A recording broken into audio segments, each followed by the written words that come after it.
في الحقيقة أنا كنت عملت حلقة عن محمد ناصر وجبت تاريخه.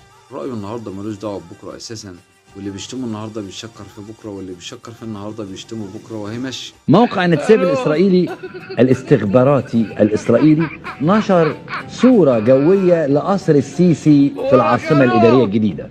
ده يا حضرتك للأسف في ناس بتشتم وتهاجم وطالعة بيه في السماء ومطلعاه بطل قومي. ساتر ترابي بارتفاع 25 متر حول القصر الرئاسي في العاصمة الإدارية الجديدة.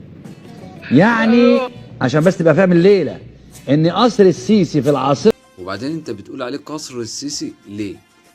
لو جه رئيس تاني بعد 20 سنة مثلا وحكم مصر، الرئيس هيقول له لا ما تقعدش فيه، ده بتاعي. الإدارية الجديدة في ساتر ترابي بارتفاع 25 متر. قصر اهو، القصر الرئاسي اهو. وبعدين فين الساتر الترابي اللي انت بتقول عليه ده؟ وهيتعمل ليه اساسا؟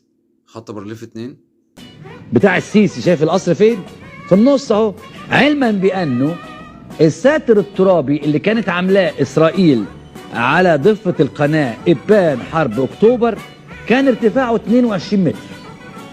عشان بس ايه محدش يقول لي جبت الكلام ده منين يا حمادة. اقول لك جبت الكلام ده من موقع نتسيب الاسرائيلي.